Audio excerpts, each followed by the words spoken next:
大家好，我是猫盾，今天我们来聊一色 SSR 的开局攻略。台服开局会有3个池，当中夜离是必抽的。它是目前可兼顾 PVE 与 PVP 的最强光属性主输出，可对单也可对群，而且在最新一轮的平衡性调整中，大招的伤害和偷取增益的概率还被提升了。另外要纠正一下上一支视频的错误，夜离卡池里的 S2 提升角色是光属性的血草，不是谛听。不过它也是你开荒最好用的奶妈，含金量一样很高，这也是夜离池附加的价值。也许有人会说利拉姆比夜离强，有利拉姆就不需要抽夜离，这话原则上是对的，但只对了一半。利拉姆确实是目前 PVE 和 PVP 综合能力最强的主输出，夜离仅排第2。而且在智鞘的获取上可以比夜离更快，利拉姆的第1个智壳白撩舞者，在第1个红色智鞘本里就可以拿到，而且后续在第4个红智鞘本还有伯爵，第5个智鞘本还有银虎可以用。夜离的使用的智鞘，启示录要到第3个红智壳本才能到手，后续就没有其他加强了。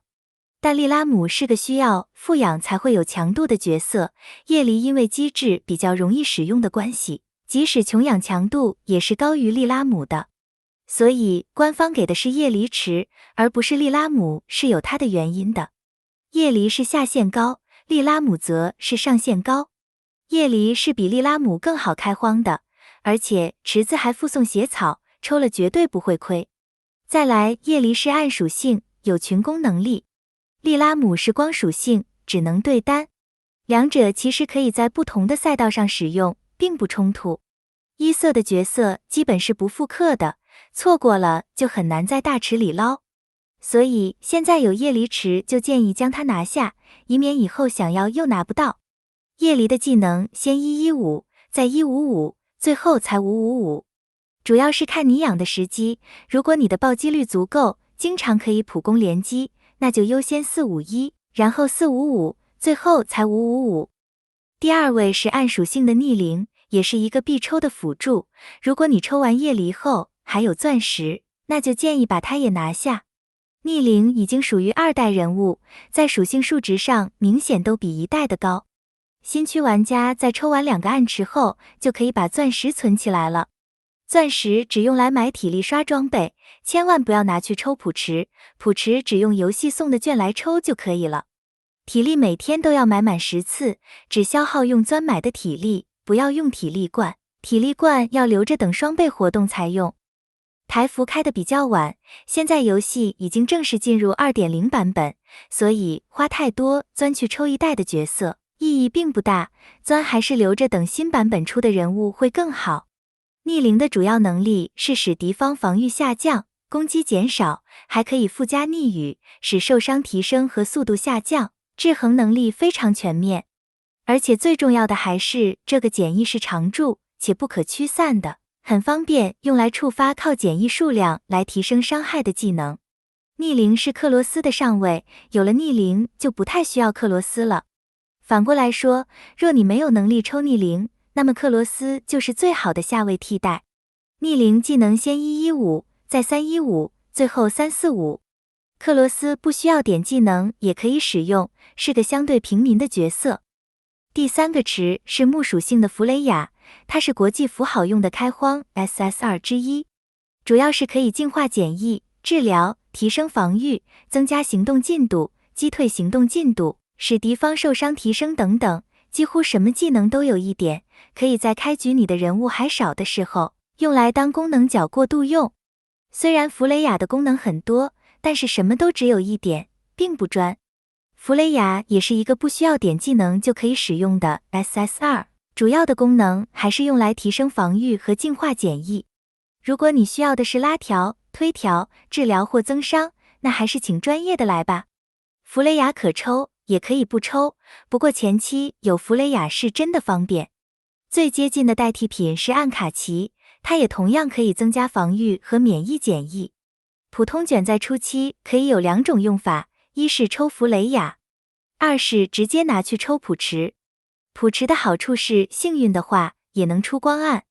记得，普池只用券来抽就好，主要是抽 S2 角色来过渡用，然后再看抽出来的 SS2 中有什么可以用的。SS2 的角色可以等日后新的卡池再补，旧的就无需强求了。旧的也可以等300抽活动再来补，100抽会送一个当期的3选1，200抽会送一个金块，300抽则会送一个随机 SS2。平民就是100或200抽就足够了。接着来说说开服第2天会送的7选1，里面全是高贵的光暗角色。首选一定是黎黎，技能就不啰嗦解释了。1代的真神，实际上他早已是2代级别的人物了，强度明显超标于其他人，无论是 PVE 还是 PVP 都是全能的。黎黎的技能优先511，再551，最后再看你要不要把它升满。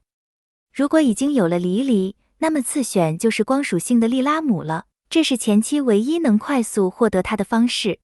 利拉姆是目前 PVP 和 PVE 综合排行的输出第1人，这个含金量也不用多做解释。如果你是喜欢刷手抽的，那么你的目标就是黎黎和利拉姆。游戏会有一个光暗池，目前只有9位光暗角色，夜离和逆鳞已经拉出来给你抽了，剩下的也都放在自选里了。